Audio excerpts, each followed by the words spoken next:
Hola a todos, acá vamos a reaccionar a un video de un youtuber que está obsesionado contra los hispanistas, se llama Gran América, y en esta ocasión, para esta desmentida a este sujeto, a este youtuber, me acompaña acá el administrador del canal Reunificacionistas de Telegram, Helios Cero. ¿Todo bien, Helios? Sí, todo está excelente.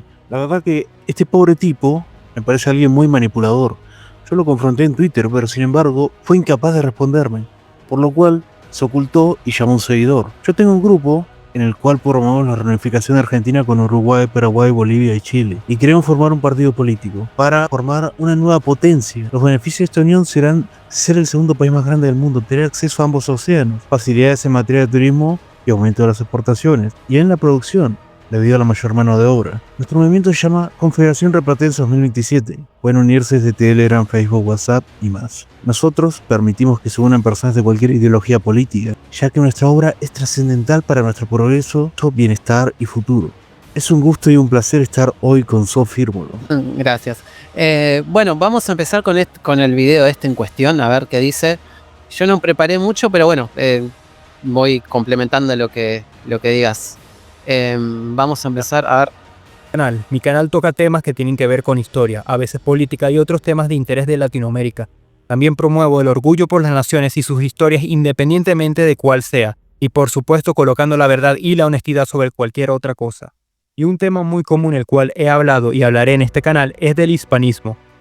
Para aquellos que no estén familiarizados con el hispanismo, se trata de un movimiento o ideología que, aunque lleva décadas existiendo, no es hasta ahora que se está volviendo popular con plataformas como YouTube o TikTok, y que personajes como Brigada Antifraude o Pax Hispánica promueven. Todos le tiran hate, le tiran mierda a Brigada Antifraude, pobre. A ver si vamos viendo al chabón este. Al igual que académicos que llevan más tiempo promoviéndolo como Marcelo Gullo o Santiago Armesilla. Este movimiento trata de realzar o de reivindicar la imagen de la historia hispana que comprende desde la Reconquista, pasando por el descubrimiento de América, la conquista de América, los grandes sucesos en los que participó el Imperio Español en Europa y América, principalmente, hasta las independencias en América, además de crear un sentimiento de orgullo por España, su historia y la unión hispana con todas las naciones que hablan español o tienen un pasado hispano. Hasta aquí todo bien, ya que la necesidad de crear un movimiento hispanista se deriva de la necesidad de destruir la llamada leyenda negra, que es una compilación de relatos completamente o parcialmente falsos, medias verdades o datos exagerados que se han enseñado en todo el mundo como una forma de propaganda antiespañola. Para dar un ejemplo de esto, pocas personas saben que probablemente más del 80% de los nativos en América que perecieron durante los periodos de conquista fallecieron debido a pandemias por virus como la viruela, a los cuales estos nativos no tenían defensa, y no a las guerras que los españoles realizaron durante la conquista. Tampoco se sabe mucho sobre que los españoles crearon leyes para la protección de estos nativos, cosa que no era muy común en la Edad Media con otras etnias o culturas. El problema comienza cuando la contracultura, es decir, el bando que lucha contra lo establecido en la sociedad, va más allá del punto medio y termina creándose lo que conocemos como una radicalización. Es por esta razón que no es extraño que ahora escuchemos a hispanistas radicalizados por todas partes decir mentiras de las independencias americanas para poder hablar mal de ellas, decir mentiras y desinformar sobre culturas enemigas de los españoles como fueron los aztecas, y también inventar historias sin ninguna evidencia histórica sobre masones, ingleses y próceres independentistas. Esto ya es ridículo porque la propia página de la masonería dice que ellos se metieron en las guerras de independencia y están muy orgullosos. Siempre lo aclaran. Puedes escuchar al presidente de la masonería, Pablo Lázaro. Siempre se enorgullecen de los próceres que pertenecieron a la masonería y de todo el trabajo que hicieron ellos. Obviamente no te dan a la Inglaterra, pero sí van a decir, nosotros trajimos las ideas de la Revolución Francesa. Eso sí, está totalmente comprobado. Sí, lo que hace este tipo también es... empieza como haciéndose el neutral, por lo que vi ahora. Y exactamente. Después seguida, o sea, empieza neutral y después arranca, no, porque lo que dicen los hispanistas es todo mentira. ¿Pero qué es mentira? O sea, lo que pasa es que mucha gente, por ejemplo, más que nada a veces de ámbitos nacionalistas o cosas así, se considera que lo que dicen los masones es mentira. O sea, en el sentido de que dicen, no, bueno, los masones dicen que San Martín fue masón, pero en realidad mienten porque los masones se apropian de figuras y qué sé yo. Pero concretamente en el caso de San Martín o de Bolívar está recontra comprobado que fueron masones. Por supuesto, está comprobado hasta sus viajes a Londres, sus conexiones. Claro, todo. Concretamente en el video que hice de San Martín, creo que lo demostré, o sea, las relaciones que tenía con Alvear, que fundó también la logia de los caballeros racionales y todo eso, o sea, no sé cuáles son las mentiras y no sé, seguimos viendo a este tipo, ¿ves? Igual esto no lo aclara en ningún video. Él y Omar y otros más, ninguno argumenta nada de por qué la masonería nunca estuvo implicada en las independencias ni nada. Es que no pueden decir, o sea, negar, a lo sumo pueden negar que un personaje fue masón, pueden intentar hacerlo, pero negar que la masonería tuvo influencia es ridículo, o sea, sigamos con el video. De mentir sobre la propia historia del Imperio Español, colocándolos como el imperio más benevolente y moral de la historia. Y es aquí donde se crea algo que incluso los mismos hispanistas radicales niegan, que es la leyenda rosa, y que espero comprobar su existencia con todos los videos que haré sobre este tema del hispanismo radical, porque esta es... Pausa. La leyenda rosa es un término que no existe. El término que se generó en esos tiempos fue la leyenda dorada, cuando quizás se exaltaban demasiado las bondades de los conquistadores. Obviamente hubo conquistadores malos, pero bueno, los conquistadores malos y también los encomenderos como Gonzalo Pizarro fueron ajusticiados, ¿viste? En la mayoría de ocasiones, incluso Colón, cuando Colón esclavizó a los indígenas, después de haberlos convertido al cristianismo, Isabel la Católica, ¿qué hizo? Lo metió presa a Colón y los liberó a los indígenas. Hay muchas mentiras que se dicen. Lo que pasa es que, a ver, es cierto que hay que buscar un equilibrio, o sea, no pensar que todo fue perfecto porque la utopía no existe, entonces es obvio que seguramente hubo errores, gente que cometió atrocidades incluso, porque no, tiranos siempre hubo, o sea. Especialmente al inicio de la conquista hubo grandes problemas para conquistar lo que es República Dominicana y Cuba, porque todas las enfermedades que traían, también que los indígenas eran salvajes, no querían colaborar, eso diezmó bastante a la población. Pero si nosotros vemos el ADN de esas poblaciones, al día de hoy siguen llevando ADN indígena, es decir, esas poblaciones se mezclaron, es algo comprobado. Nada, tal cual, sí. Y por eso solamente hace falta ver los rostros nomás de la gente, o sea, tampoco hace falta ser un erudito, ¿viste? O sea, ves los rostros de la gente en toda Hispanoamérica y ya te das cuenta que el mestizaje estuvo ahí, o sea, la mezcla, el intercambio cultural, todo, o sea, sería estúpido negarlo. ¿Seguimos con el video? Solo la primera parte de muchísimas más que voy a hacer. Ese es mi problema con el hispanismo y estos son los argumentos que desmontaré hoy. No existía esclavitud indígena en América durante las conquistas ni durante los virreinatos. Esto es falso.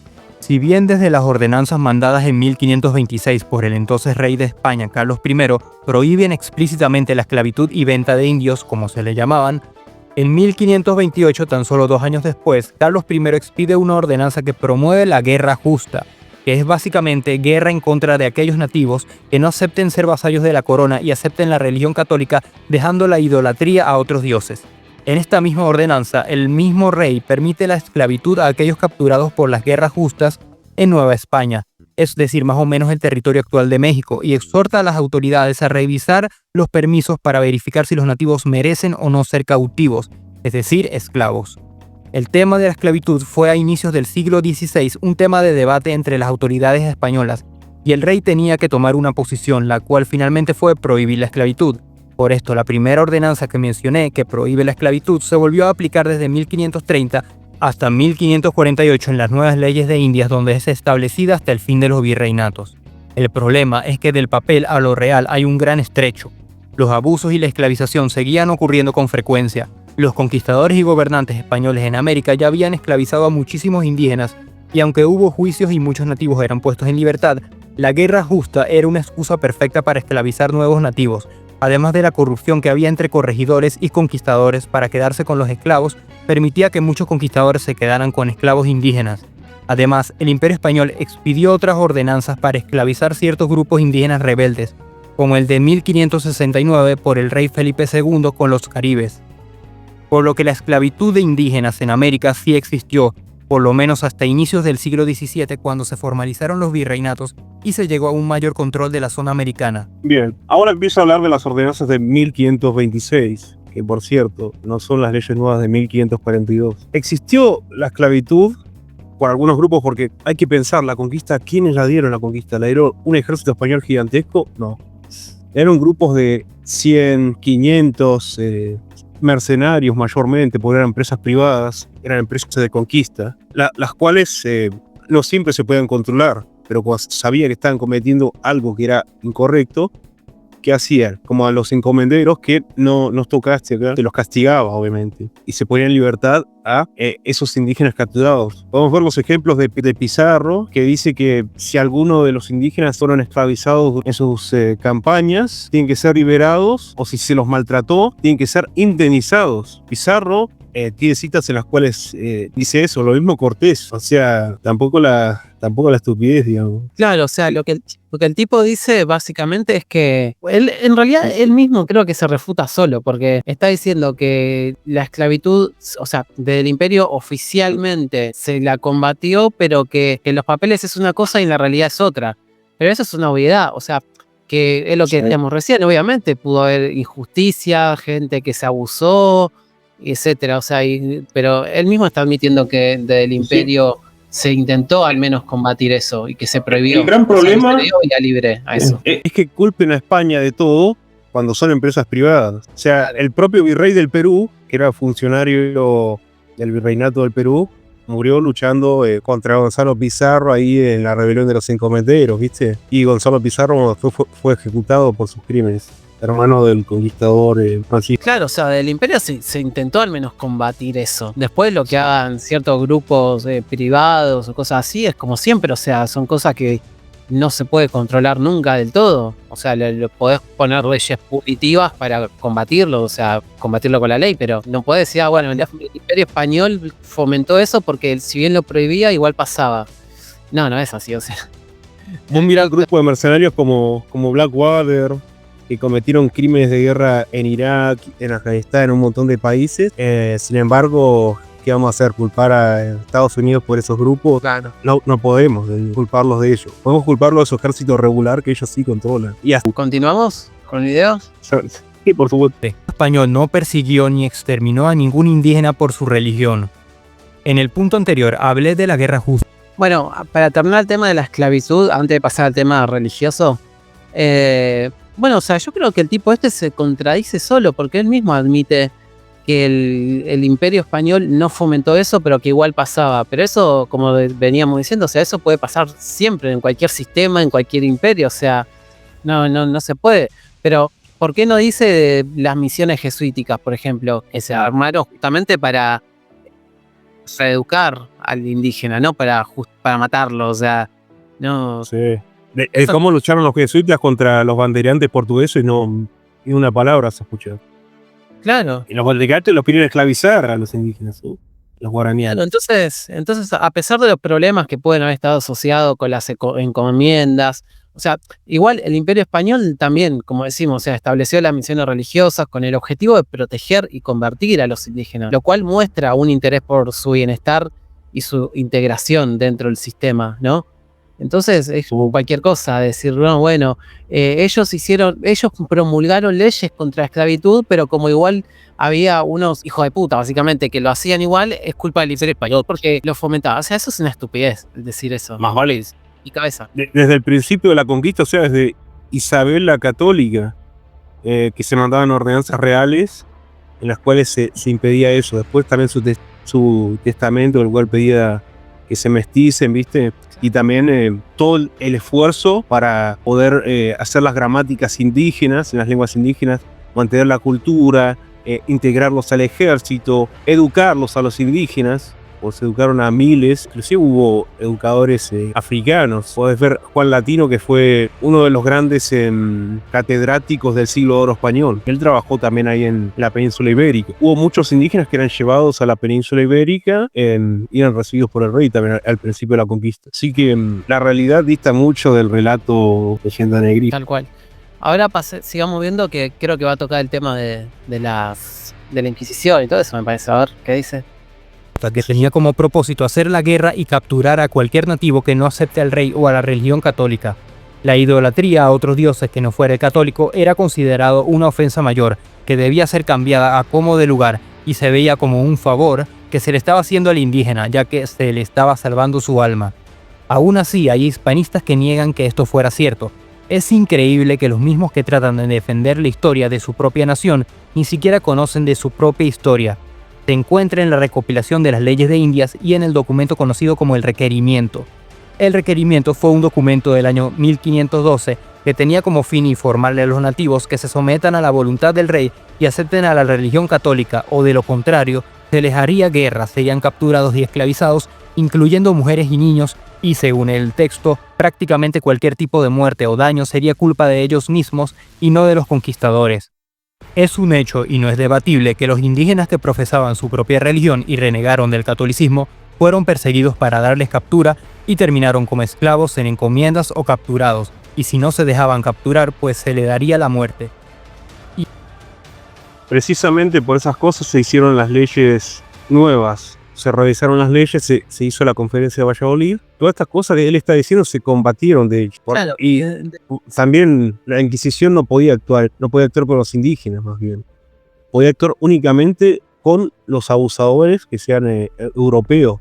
Todos los europeos que abusasen, matasen, robasen. Es que no Y tiene, solo 55 fueron ejecutados. Sí.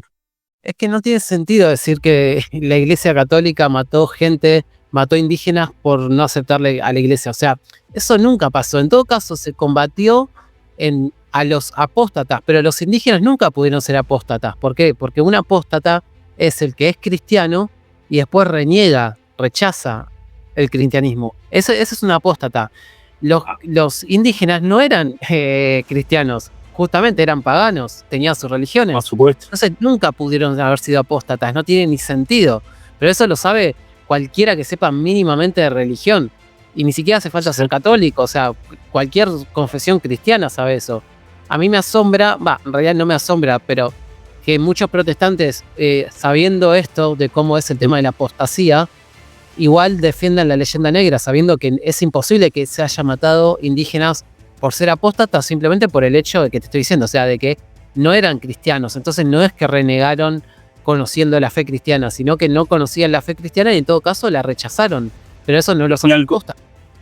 Sí, y al convertirlos, no se los podía esclavizar, estaba totalmente prohibido. Por eso no le gusta. El tipo este, terrible mentiroso. Bueno, a ver, continuamos con el video a ver qué dice este tipo. Hispanoamérica estaba mejor con el Imperio Español. No hay afirmación más anacrónica que esta. Con anacrónico, por supuesto, me refiero a que comparar tiempos de la América del Imperio Español con tiempos de la América independiente es comparar dos periodos con desarrollos tecnológicos diferentes, con desarrollos industriales distintos y con sociedades distribuidas de distintas formas. Con esto lo que quiero decir es que es prácticamente imposible poder hacer un análisis y una comparación honesta sobre en cuál periodo se vivió mejor, sumando el hecho de que previo al siglo XIX, la recopilación de datos como dietas, salarios, salud, crímenes y accidentes eran muy escasos en comparación a finales del siglo XIX. Y podemos ir más allá, pues si consideramos que el desarrollo industrial y tecnológico, así como el desarrollo de los medios de transporte como los trenes y barcos más rápidos, permitieron el movimiento más efectivo de mercancía como comida o medicina y mejoraron la dieta de las personas, facilitaron el trabajo sobre todo en minas y campos de cultivo, y se aumentó el desarrollo de nuevos inventos médicos que aumentaron la expectativa de vida luego de las independencias, terminaríamos viendo una sociedad mucho mejor en casi cualquier ámbito. Por esto es aún más ridículo que un hispanista asuma que se vivía mejor antes de la revolución industrial. Sin embargo, esto sigue siendo injusto. No se puede comparar ambos periodos sin tomar en cuenta ambos contextos tecnológicos, algo que ya de por sí, y con la escasa evidencia estadística y de datos, resulta casi imposible. Ahora, que justo después de las independencias los países estaban arruinados y sumidas en caos con constantes rebeliones, por supuesto. O sea, él dice, es anacrónico, no se puede comparar, pero después te dice, no, es que tampoco es que se puede comparar porque una cosa es la revolución industrial y otra cosa es ya esa época que faltaba muchísimo avance tecnológico. Lo que podemos ver en los últimos años en las sociedades virreinales es un gran avance económico, es un aumento tanto del consumo de alimentos, como carne, como del PIB. El PIB, yo te mandé, acá tengo, una de mis publicaciones en las cuales se puede ver esto, cómo está avanzando el Río de la Plata, por ejemplo. Los aumentos de los salarios nominales pasaron de 16,5 en promedio en gramos de plata a 19,9.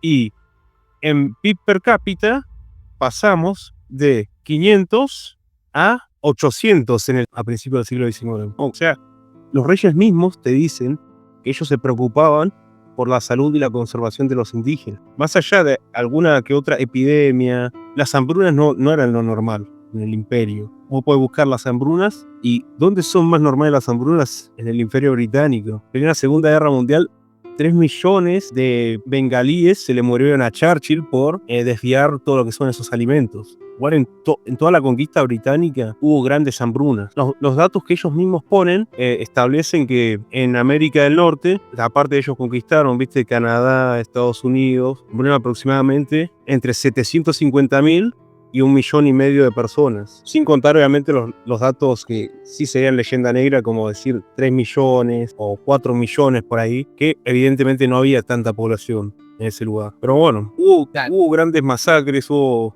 grandes hambrunas provocadas también por ellos, y ellos tiraban mantas con enfermedades como la viruela, ¿viste? A propósito, para hacer una guerra biológica y reducir la población.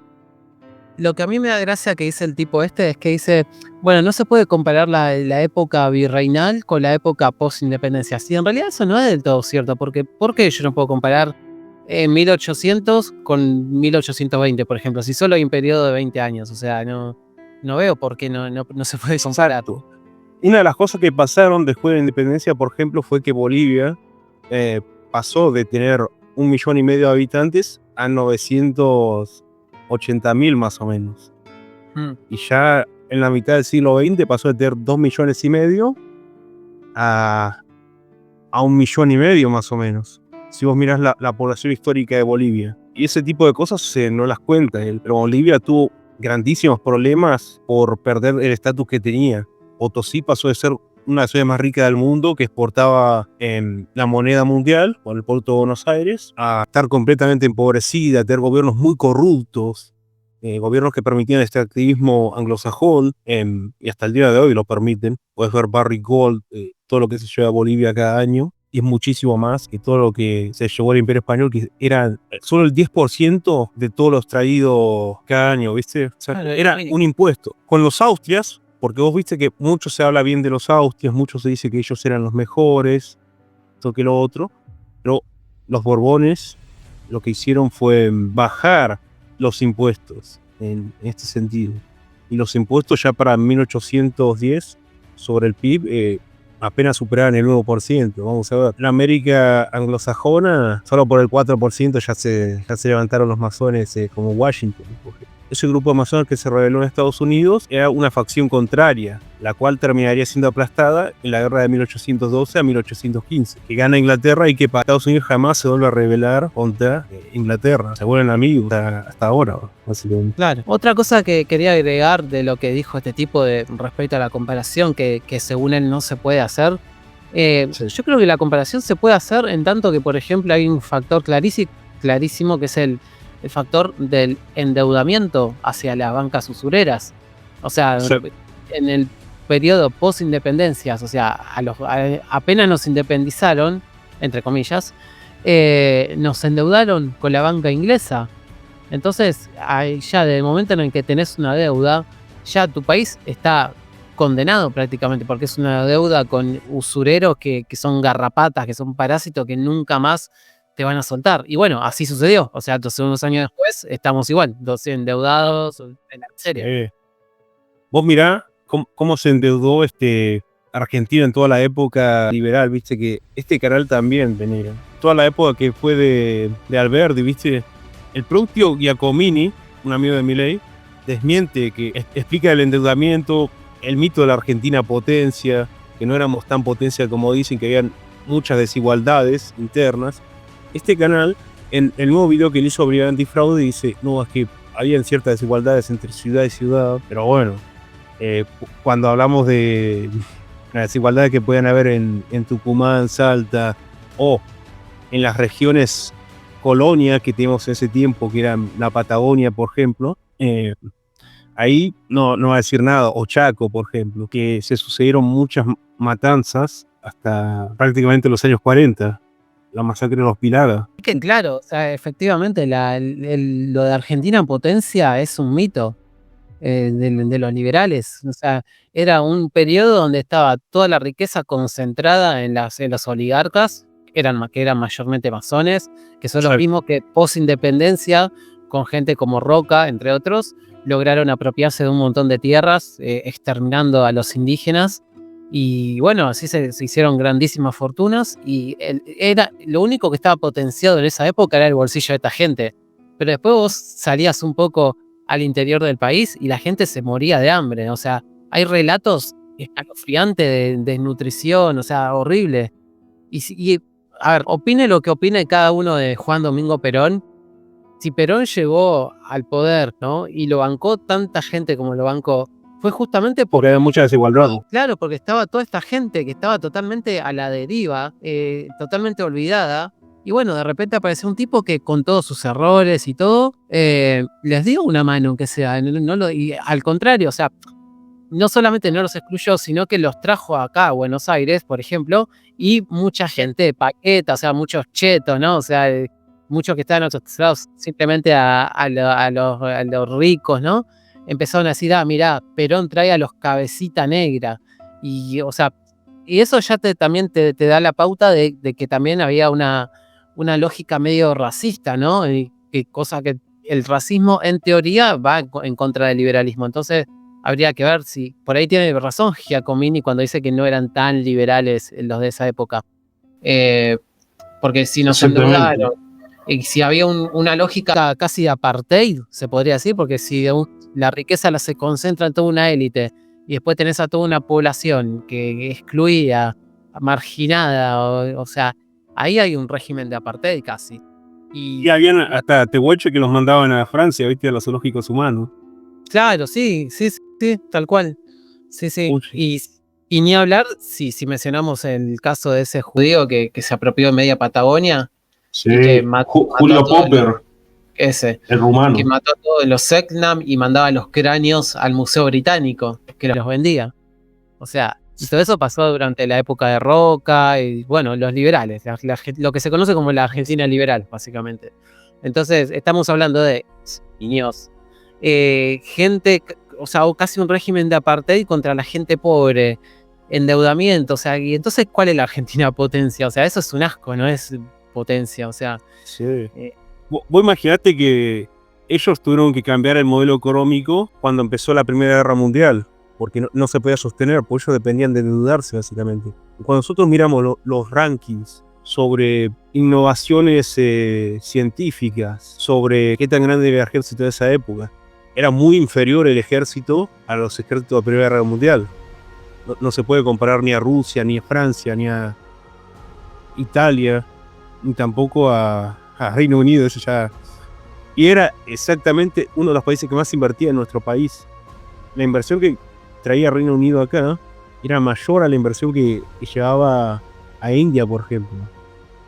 ¿Y eso para qué? Para robarnos todos nuestros recursos.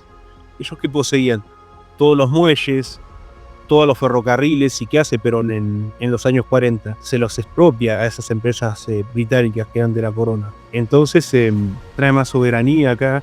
Incluso un dato importantísimo, él habla mucho de la industrialización, de la revolución industrial. Acá el país no estaba industrializado, era un país agrario. Él está diciendo que algo que era superior a Estados Unidos era un país agrario, ¿no? Y la realidad es que había muy poca población, con la inmigración fue aumentando, ¿viste?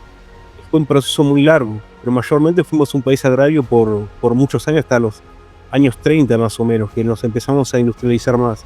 Todo lo que es la industria argentina empezó a crecer en los años 30 y mejoró mucho en los 40 con Perón. Claro. De ahí también toda la migración que se dio después para Gran Buenos Aires, que formó el gran conurbano que tenemos ahora. Porque acá estaba todo lo grande. Y eso es otra prueba también. Porque yo tengo familiares que nacieron en los años 50, 60, viste, mis abuelos. Ellos viajaban acá, porque acá están todas las oportunidades. Incluso en esa época, los 50 y los 60 todavía. O sea, hablar de una Argentina potencia es ridículo, porque si tan bien estábamos, ¿por qué todas las provincias la estaban pasando tan mal? Claro, no se sostiene. Eso sí que es una leyenda rosa en teoría, ¿no? La leyenda rosa de la Argentina potencia. A ver, bueno, creo que ya quedó en claro lo mal que está este tipo cuando habla de de que no se puede comparar la economía de cuando vivíamos mejor y todo eso, porque efectivamente sí se pueden hacer algunas comparaciones y reflexiones al respecto. Por supuesto. ¿Cómo comparás un país que vive endeudándose con otro país que te puede exportar la moneda mundial? Está creciendo mucho en materia económica, en materia alimenticia. ¿Cómo se puede comparar eso? Bueno, a ver, Es un bajón de nivel. Sí. Incluso a nivel territorial. Porque ¿qué pasa? Perdemos el 60% de nuestro territorio y esas otras regiones van quedando marginadas. Ocurren grandes masacres como el genocidio paraguayo, ¿no? La Triple Alianza, claro. y cosas así. Incluso podríamos hablar de los charrúas de la banda oriental que fueron exterminados por la República del Uruguay. Claro, sí. Claro, hacer un montón de cosas. Y sí. O sea, este tipo hace un reduccionismo tremendo y dice, no, bueno, no se puede comparar y punto. O sea, y eso que arranca el video haciendo ser neutral, el qué. Y después te manda tremendo reduccionismo que, o sea, omite un montón de cosas que son claves para entender correctamente la historia. Cosa que si tuviera un poco de honestidad intelectual, el tipo las mencionaría, pero ya sea por deshonestidad intelectual o por ignorancia, las omite. Así que bueno, continuamos con el video a ver qué dice, con qué sigue. Creen los hispanistas que con la conquista de América el continente no sufrió ningún tipo de daños.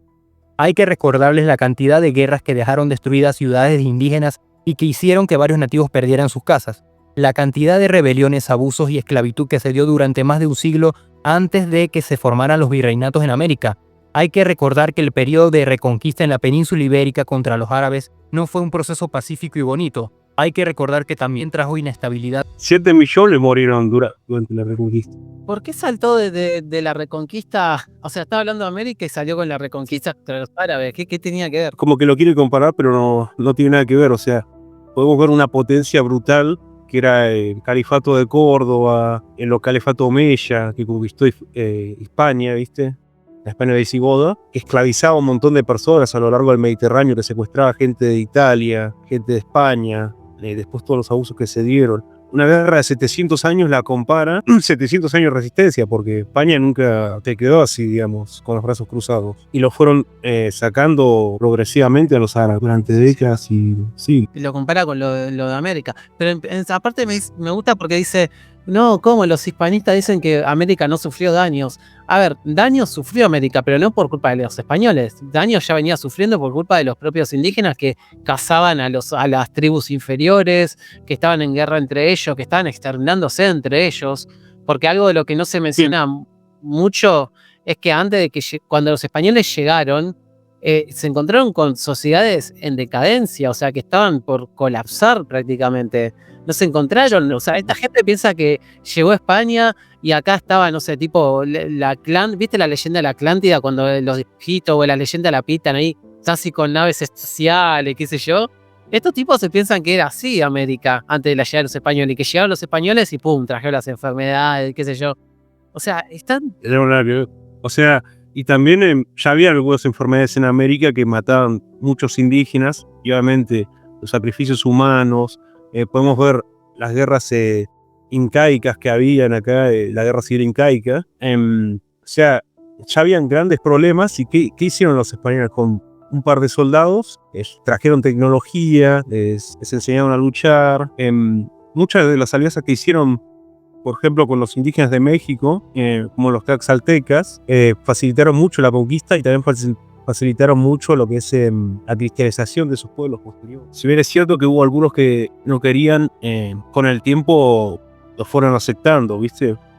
Y tampoco se les obligaba a aprender español. Eso es muy importante, por eso las gramáticas en lenguas indígenas, incluso antes de que surgiera la gramática en inglés, en francés y en otros idiomas. Con eso ya podemos ver ciertos avances muy importantes. Tal cual. Pero no, me sorprende mucho la deshonestidad de este tipo, porque, de nuevo, o sea, arranca su video haciéndose el neutral, qué sé yo. Encima, él mismo en su video arranca diciendo que bueno, que el Imperio Español hizo leyes favorables a la población, que se mestizó y qué sé yo. Y ahora, como que lo tengo que dar vuelta. Claro, o sea, literalmente se está contradiciendo él solo.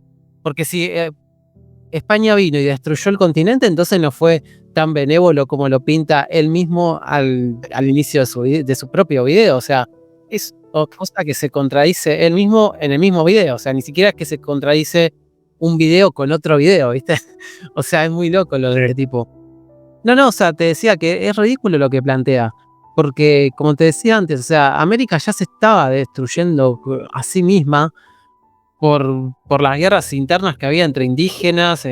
El colapso que se estaba dando era tremendo. Entonces, no sé de qué habla el tipo este, de que, no sé, es terrible. O sea, En la última época, muchos proaztecas suelen decir, no, es que no hay evidencia de que hubieran 21.000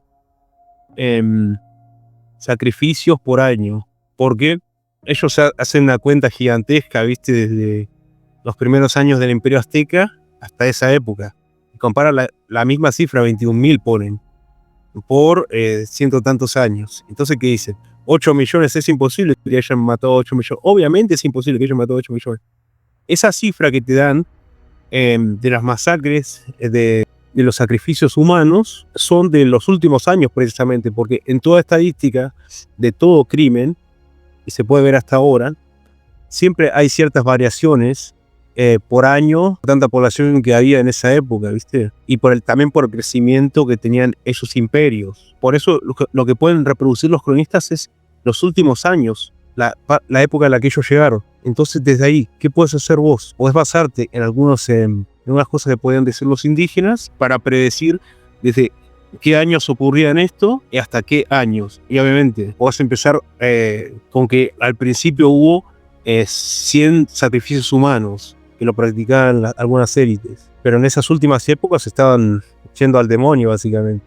En ese sentido, están tratando mucho de desprestigiar a Marcelo Gullo, su trabajo, de una forma que me parece muy poco coherente, la verdad. Porque no tienen ni idea de cómo analizar ciertos datos demográficos y criminales, obviamente. pero aparte de centrarse tanto en la cifra, a mí personalmente me parece un poco errado, porque ya con que haya habido un solo sacrificio de un inocente por año, eso ya es una bestialidad. O sea, comparado con un imperio que te trae la religión católica, que te dice que sos hijo de Dios, que tenés derecho a la salvación de tu alma y a la salvación eterna. O sea, ya es un abismo de diferencia. O sea, ya que era una sola persona sacrificada por año, ya es mucho. O sea, un solo inocente perdido ya es mucho. Intenten justificar diciendo, no, bueno, no eran 800 millones, eran 1 millón nomás. 1 millón de inocentes, ¿qué son? Nada. O sea, es ridículo. Yo diría que fueron hasta medio millón los sacrificios humanos que cometieron los aztecas. Eso podría ser posible porque la población de América en esa época eran 13 millones. Además de eso, hay catacumbas, están ahí los muertos, ¿viste? Como en todo genocidio. En el genocidio armenio hubo restos humanos, se pueden ver. En el genocidio, el holocausto, un montón de restos humanos, y así, como en toda masacre. Y esa es una forma también de demostrarlo. En cambio, en todo esto que ellos dicen, que España exterminó a todos, no se encuentra todo eso, ¿viste? No se encuentran miles de fosas comunes y así. Claro. Para la cifra que ellos dicen, o sea, 90 millones. Hugo Chávez que decía, los españoles vinieron y mataron a 90 millones de indígenas en todo el continente. Se inventan cifras todo el tiempo esta gente. Cierto. A ver cómo sigue el video. Problemas económicos y deudas que duraron hasta el reinado de los Borbones. Incluso durante la época de los virreinatos, no todos los territorios estaban completamente dominados por los españoles, y se dieron muchísimas rebeliones tanto de indígenas como criollos. Un ejemplo de esto son las constantes guerras contra los araucanos, o las rebeliones de Tupac Amaru II, o la rebelión de los comuneros, y muchísimos más. España logró acuerdos con los araucanos, por los cuales ellos libraron la guerra muerta en Chile y Argentina hasta 1832. Y la guerra de conquista no cuenta como guerra civil. La rebelión de Tupac Amaru es el mejor ejemplo, aunque fue vencida por el pueblo del Perú y de Charcas, los cuales fueron los más leales, resistiendo hasta 1825, hasta el colapso total de lo que es el apoyo español de la península y de las propias provisiones que tenían. Las rebeliones de los comuneros, por su parte, fueron conflictos menores, con pocas bajas, menos de 100 la mayoría, y menos de 400 las peores.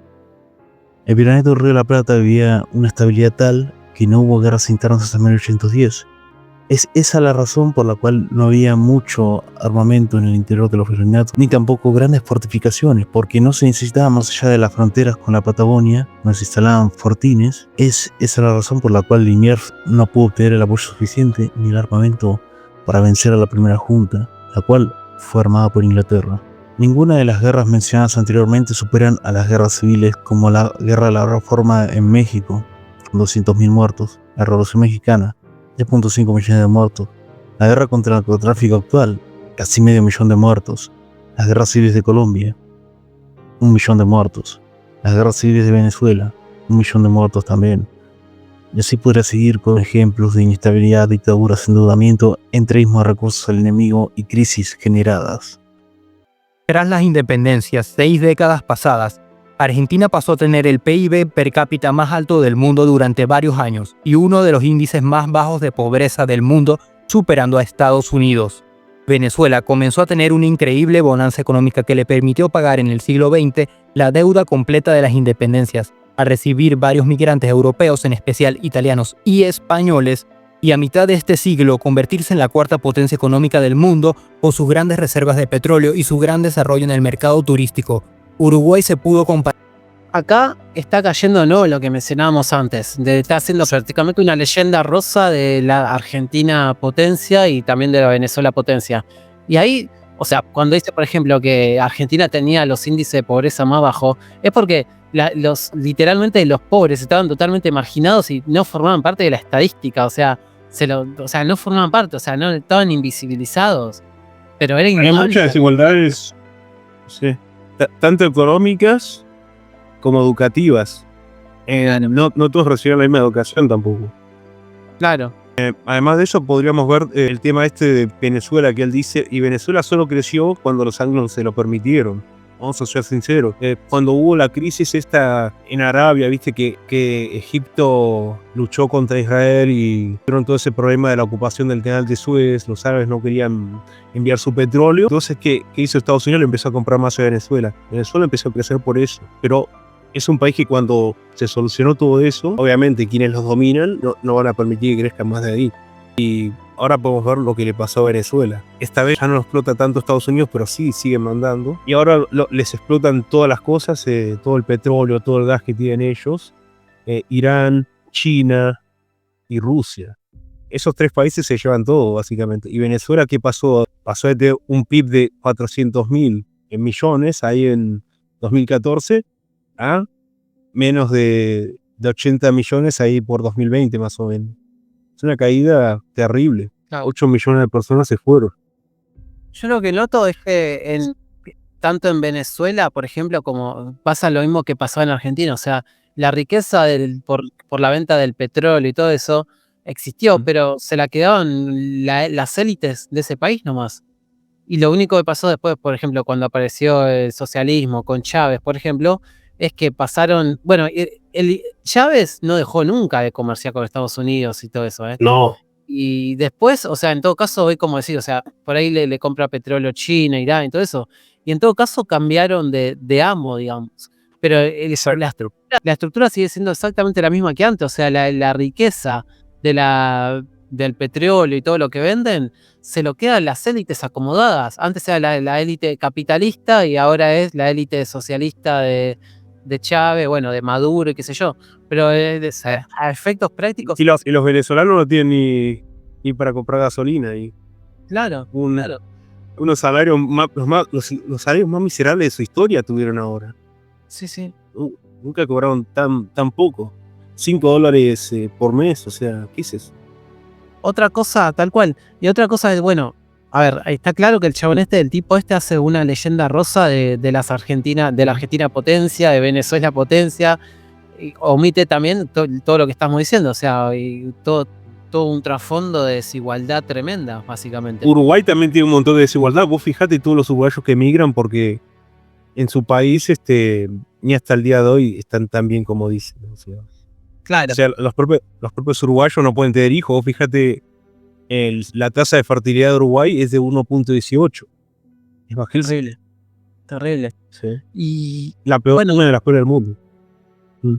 lo que iba a decir es que el tipo este no solamente hace una leyenda rosa de las economías de estas naciones modernas, sino que aparte también menciona el tema de las rebeliones que hubo durante el Imperio Español, como si después de la posindependencia en Hispanoamérica no hubiesen habido 500 millones de golpes de Estado, que también son el equivalente a las revoluciones o a los alzamientos indígenas, todo lo de antes. O sea, entonces, Yo y tengo- todo lo menciona. Yo tengo en mis notas todo lo que son las guerras de independencia, todos los costes mortales que trajeron. Por ejemplo, la guerra de independencia española, ahí que tuvieron contra Napoleón 1 millón de muertos. Más de 500.000 eran españoles. La guerra de independencia argentina, podríamos ir hasta 50.000 muertos, contando la primera guerra civil, ¿viste? La independencia del Paraguay, más de 2.000 muertos. Y después ya la guerra de la Triple Alianza, que pasó su población de 1 millón a 300.000. Y ahí murió el 90% de la población masculina. Grandes desastres. Paraguay estaba creciendo mucho, por ejemplo. Y lo que yo te quería decir, acá cuando ven que nosotros estamos mejorando un poco, ¿qué hacen? Generan una crisis. ¿Cuál fue la crisis que generaron con Paraguay? Vieron que tenían el 90% de la población alfabetizada. ¿Qué hicieron? Para que no sea un gran ejemplo de progreso, para que nuestros países no se puedan independizar de ese poder que nos controla ahora, porque esto es un neocolonialismo. Es como lo que hace Francia en África, básicamente.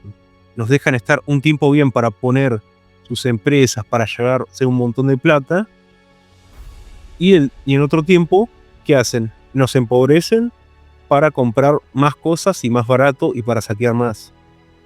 Es así de simple. Tal cual. Sí. Tal cual. Y bueno, para eso nos independizaron, básicamente, para tenernos así subyugados totalmente en la miseria siempre. Y cuando, si en algún periodo, alguna de estas naciones modernas, ficticias, creadas post-independencias, da un esbozo de querer alzarse o crecer o algo, te hunden, o sea. Pero bueno, con ese fin yo creo que se dieron las independencias al fin y al cabo, y es una realidad esto, que es a simple vista. O sea, lo que pasa es que, bueno, este tipo presenta una realidad totalmente parcializada, donde omite todo, básicamente. Para él, América antes era la Atlántida, era perfecta, llegaron los españoles, arruinaron todos, y después con las independencias todo se fue para arriba. O sea, todo Argentina, todo se hicieron potencia. Y va a culpar solo al socialismo de esto, nunca va a culpar a... Puede ser un anglófilo, ¿viste? Es un anglófilo bolivariano. Secreto, todo el verso, sí. Mira, a ver cómo sigue el video. Tanto en niveles de pobreza como de ingreso económico con Suiza, y países como México y Chile lograron desarrollarse económicamente tomando un puesto importante en el mundo. Si nos uniéramos todos los hispanos bajo la historia que nos conecta, nuestros problemas desaparecerían. Ese es el problema de los hispanistas radicales de hoy en día. Creen que la unión es la solución a todos nuestros problemas. Si bien la idea de una unión, ya sea de los países hispanos de Latinoamérica o de cualquier otra unión de países con elementos culturales en común, es un tema muy poético y bonito de imaginar, e incluso yo estoy de acuerdo, no es cierto que esto necesariamente significaría que todos los países mágicamente van a mejorar y todos los problemas se solucionarán. Esto es falso, ¿sabes por qué? Porque yo mismo hice las cuentas de qué pasaría si Argentina se reunifica. Esto es falso. La reunificación nos daría un PIB superior a Suiza, Arabia Saudita y a Holanda. En superficie seríamos el segundo país más grande del mundo, mediante un proyecto reclamando también la tierra de mar verde en la Antártida. Ahora, con una federación hispana seríamos el país más grande del mundo, el tercer PIB más grande, los mayores recursos y una proyección de crecimiento exponencial y una proyección geopolítica muy importante. De hecho, si recuperáramos California, Texas y todos los demás territorios que le robaron a México, nuestro PIB sería el más alto del mundo. Todos los grandes países son uniones. Estados Unidos, de haberse dividido en 8 estados, no sería tan distinto a Centroamérica. De hecho, podría haber caído en el neocolonialismo español y francés. Y el tema más importante es que hay muchísimas empresas extranjeras que explotan nuestros recursos nacionales. Entonces, ¿qué tenemos que hacer nosotros? Hacer como hicieron Qatar, hacer como hicieron Emiratos Árabes Unidos, Arabia Saudita, que fue nacionalizar sus recursos nacionales. y empezar a invertir bien la plata. Porque ¿qué hacen estos cleptócratas que están en el poder? Se llevan todo y obviamente roban con sus amos. Nuestros países están totalmente dominados. Esta es una de las cosas que uno no entiende. Cuando vos tenés tu país dominado, cuando el Cónsul de Américas elige quién puede acceder al poder, quién no, cuando te crean conflictos como los del narco, por ejemplo, en México, en Colombia, el plan Irán contra, en Nicaragua, ya con eso te puedes dar cuenta de que estando divididos somos muchísimo más débiles. Estando divididos nos pueden dominar como si fuéramos marionetas. Entonces, ¿qué tiene que hacer el pueblo? El pueblo se tiene que levantar, se tiene que dar cuenta de que hay una alternativa distinta, de que unidos podemos ser mucho más fuertes, de que Bolivia, unida a Argentina, por ejemplo, podría exportar a todo el mundo sus productos nuevamente.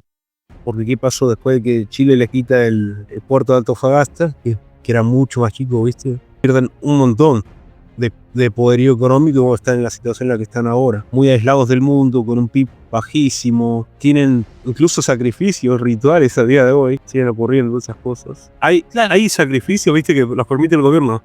Yo creo que la clave para este youtuber es que justamente lo que acabas de decir vos, el tipo no es consciente de la dominación a la cual estamos sometidos. Por eso tiene el análisis que tiene. Porque no se da cuenta que las independencias se hicieron para tenernos dominados, totalmente sometidos. Y yo creo que ese es el factor que no le deja ver el panorama real y completo a este señor. Vos pensás, desde 1789, Inglaterra era un imperio chiquitito.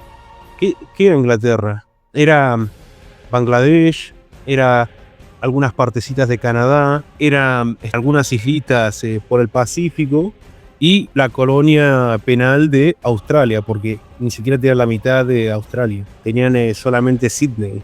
Entonces no era un imperio muy grande que digamos, era un imperio que sí estaba teniendo su revolución industrial, pero que aún le faltaba muchísimo y que había sido humillado por España y Francia al quitarle su colonia más poderosa, que era Estados Unidos, las 13 colonias.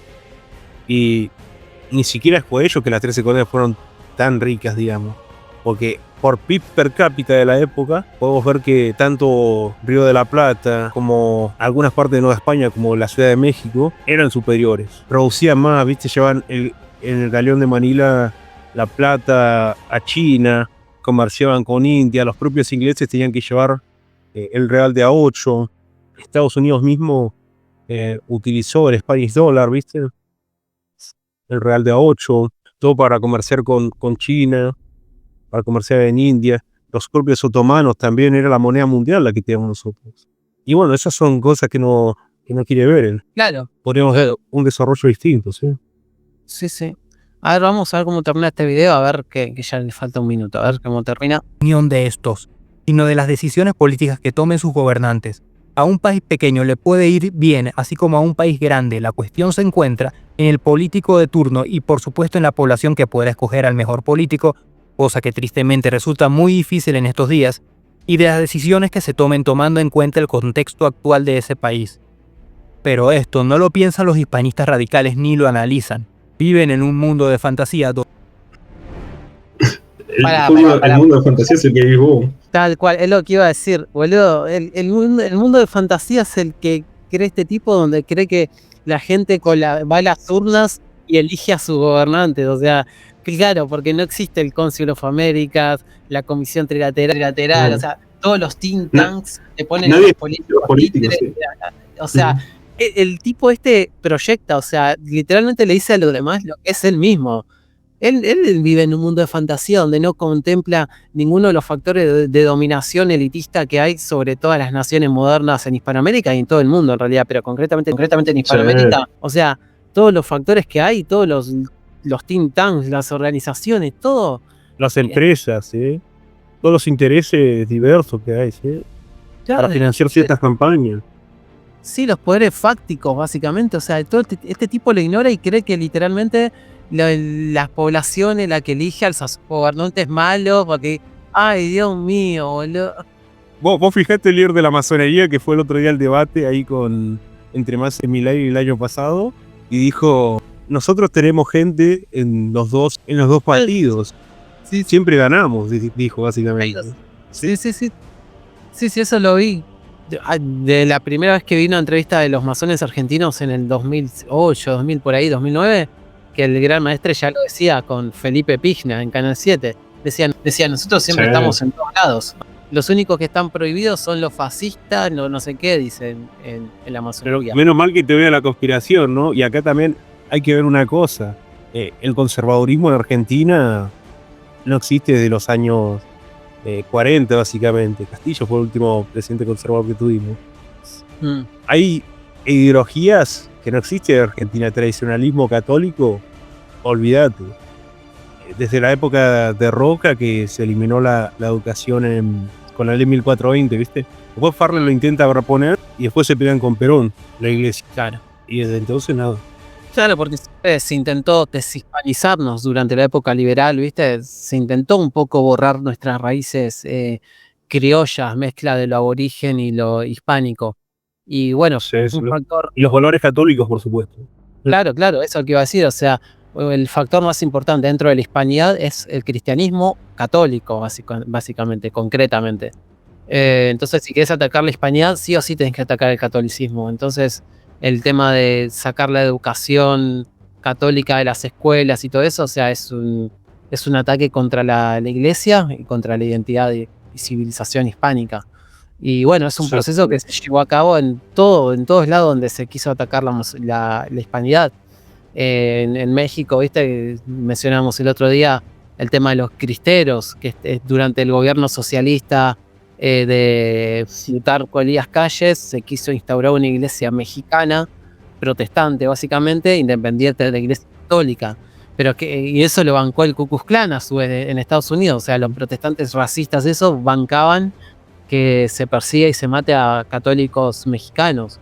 Y hay un paralelismo interesante de eso que hizo el gobierno mexicano con lo que se quiso hacer en la Alemania nazi, con lo que ellos llamaban cristianismo positivo, que era la creación básicamente de un cristianismo según ellos lo entendían, o sea, protestantismo, y su propia iglesia alemana. Y bueno, lo mismo hicieron en Hispanoamérica, concretamente en México. Acá en Argentina no se dio eso porque por suerte la iglesia igual resistió, pero sí que se intentó disminuir la influencia. Incluso le robaron la propiedad privada que tenía la iglesia. Hasta ahora se intenta disminuir todo lo que es el poder de la iglesia en el Estado. Claro. Este último gobierno también le dio un último golpe, aunque la iglesia ya no le importa, ¿viste? Ya se mantienen solos. Claro. Pero bueno, sobre la Revolución Mexicana, es muy importante analizar también que hubo 3 millones de muertos. Esa revolución fue pagada por Estados Unidos, fue financiada de Estados Unidos, por los Rothschild también.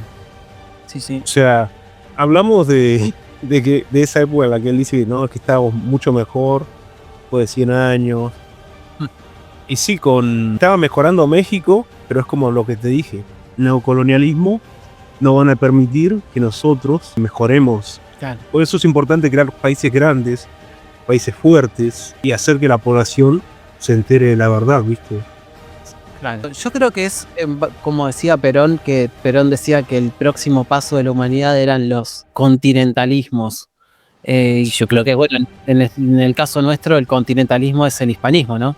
Y yo creo que es una tendencia natural que se va a dar y que se tiene que dar, porque ya no se sostienen estados, naciones modernos creados en las independencias con la lógica de las revoluciones francesas y el Estado-nación y todo eso.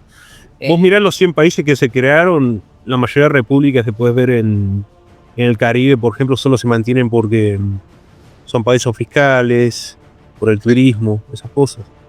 Sí, sí. Son países que no podrían existir. ¿Sí? Claro, y acá estamos totalmente subyugados, no salimos de la pobreza ni vamos a salir, porque estamos en este sistema que nos oprime, básicamente. Le dicen la maldición de los recursos. Vos viste cómo está el Congo. Del Congo quisieron hacer los Estados Unidos de África Latina con la África Central, que es uno de los países más pobres del mundo. Todas las colonias africanas son pobrísimas. También la mayoría de colonias es colonias inglesas, ¿viste? Sí. Nigeria, Kenia tiene un montón de problemas. Podríamos hablar también de Sudán y Sudán del Sur, que se subdividió encima. cuando deberían estar en manos de Egipto y sus países. Por ejemplo. Claro. Bueno, ahí saqué el video porque ya había terminado eso que... Perfecto. Gracias. Un gusto, Sofía. No, un gusto mío. Hasta luego. Lisan. Viven en un mundo de fantasía donde un día un imperio español moderno va a volver a resurgir y a conquistar el mundo entero y el rey de España volverá a gobernar. Y todos seremos felices izando una bandera con la cruz de Borgoña. Y lo más mogólico es lo que dice al final. Este pelotudo literalmente cree que los españoles queremos volver con el rey de España, el cual por cierto no tiene poder. Nada más lejos de la realidad. Literalmente el 99% decimos que lo que hay que hacer es una unión económica y militar o una federación. España está hecha mierda. Voy a ser breve, le faltan más de 3.5 millones de habitantes que abordar mediante el plan antinatalista de Kissinger, el mismo que diseñó el documento desclasificado NSSM-200, para reducir la población de Hispanoamérica y del tercer mundo. Esto con el objetivo de acumular todos los recursos naturales, basándose en las tesis neomalthusianas del Club de Roma. Debido a la escasa infraestructura, este plan se aplicó primero en Estados Unidos y en Europa, destruyendo su natalidad. También, mediante el patrón oro, aumentaron los costos, obligando a la mujer a entrar al mundo laboral. Por si fuese poco, pusieron más regulaciones para la construcción de viviendas, impuestos y aumentaron las exigencias en la mayoría de carreras, obligando a la población a estudiar hasta los 25 a 30 años. Eso lleva a que las mujeres pierdan fertilidad, aumentando la posibilidad de que sus hijos salgan con problemas. Y que los hombres también, debido al sedentarismo y a la mala alimentación. La mayor parte de esto está en el NSSM-200. La muestra de que este plan funcionó está en las estadísticas vitales de cada uno de los países de Hispanoamérica. Ninguno supera la tasa de reemplazo poblacional. Habéis sido avivados. Me retiro por ahora y ya saben, únanse al Telegram, WhatsApp, Discord, Facebook y síganme en Twitter. La domada continuará en la segunda parte, aunque la dividiré en bloques. Sin más, nos vemos en el siguiente video.